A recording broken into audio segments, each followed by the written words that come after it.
In this video, we'll discuss how to see fear and over-nurturing show up on the face and how to transform those emotions for the better. Enjoy.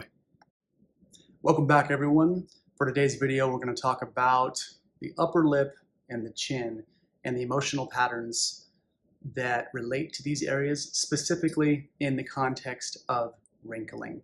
So a lot of times when I'm doing face reading, if I'm working with a client or I'm doing a face reading with a person, people will ask, how can you tell or how can you assess a person's emotional space, their emotional terrain, by looking at their face? And the wrinkles are a great place to start. There's lots of other proclivities that a person can have based off of their elements, but we want to look at wrinkles.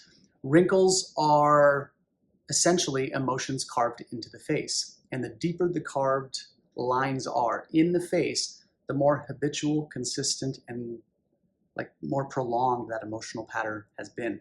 So think of it that way, okay? Carved lines means deeply carved emotional patterns repeated over and over and over again. And when the face is at rest and you can see wrinkles at rest, that metric is exacerbated even more. It means that emotional pattern is even that much more deeply carved. But when a person is talking and emoting and expressing, you'll see wrinkles show up and you want to pay attention to it. So there's two areas I want to pay attention to today. Again, the upper lip and the chin.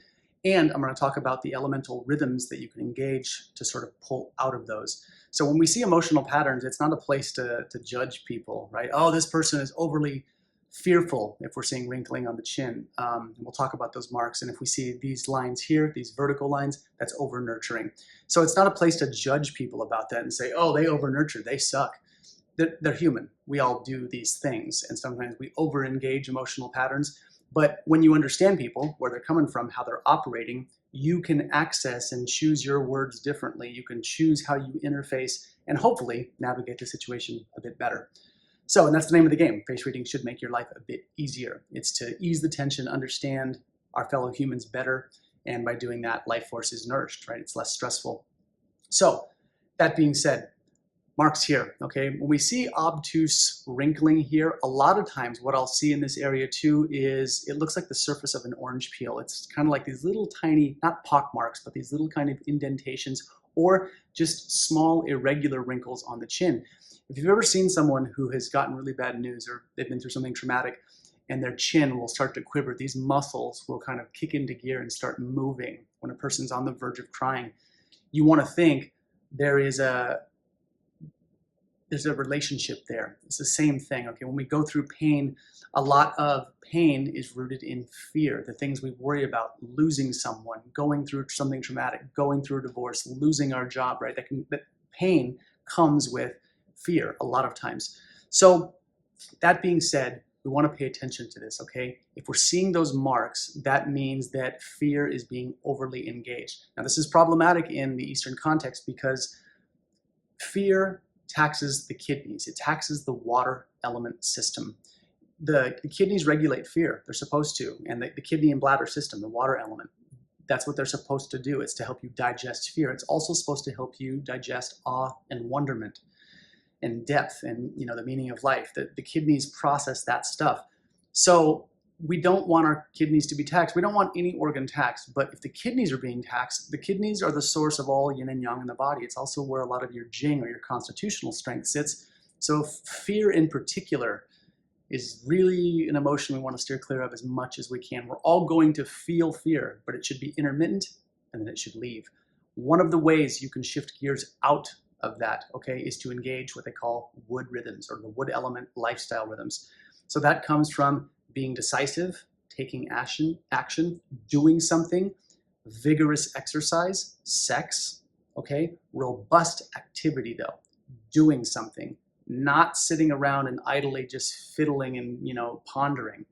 Go do something. And sometimes that something is just going shopping at the grocery store, talking to the staff at the store, going and having a meal. That is doing something, but you need to take actionable steps. And so when we pull energy in the five elements, the way you want to think of it is when an element is being overused, okay? If you're overly fearful, that means there's too much fear running through the kidney system. You don't want to extinguish, okay? You don't want to extinguish or snuff out that element, okay? That's the wrong way to think about it.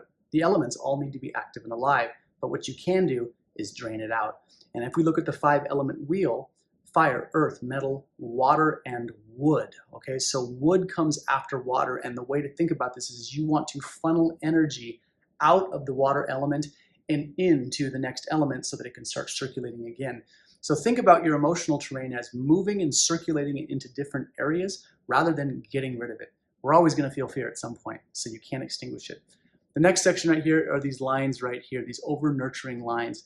This is sort of an earth imbalance. This is over-caring, over-nurturing, someone who is helicoptering their kids, who can't let anyone do anything on their own without giving their 2 cents and constantly chiming in and telling people what to eat and how to eat and when to eat, that kind of thing. These lines also go hand in hand with being overly controlling, and usually it's kind of more of a subconscious pattern. When we see these lines, people don't even know that they're hovering or overprotecting or over-nurturing, but it is a form of control. When we are over-nurturing something, okay, over-tending to a plant, over-tending to a child, over-tending to a relative, or whatever, we are attempting to control the things around us that we are usually in dialogue that we feel like we can't control with ourselves. The things that we are wrestling with, that we are dialoguing with, that we are taking on, a lot of times when we can't get a grip on that, we start controlling the people around us, or trying to be helpful and trying to move the energy, we start taking care of people outside of us or tending to things too much to the garden of other people. And you want to think these lines, the over-nurturing, okay, earth, that's an imbalance in earth. The next element in that cycle is metal, okay? Earth promotes metal. Metal rhythms, spirituality, creativity, beauty, structure, okay? Organization. Organization technically shares some lines with wood element as well, but you want to think order, okay? Order to your space, decluttering, but essentially cleaning up your internal terrain, cleaning up your thought processes. But think of cleaning as a metaphor. You want to clean your spaces, get the clutter out of your spaces, tend and control the spaces around you that are yours. When you start to control the spaces around you, your capacity or your need to over-nurture is going to diminish. And that's what we want. You want to tend and polish your own metal, right? Get that metal nice, clean, and shiny. And the more you do that, you're going to drain energy out of the earth and things will become a bit more balanced. So that's all I've got for today. If you've got questions on these 2 areas or on these emotional patterns, feel free to drop them in the comments, and I will see you all next time.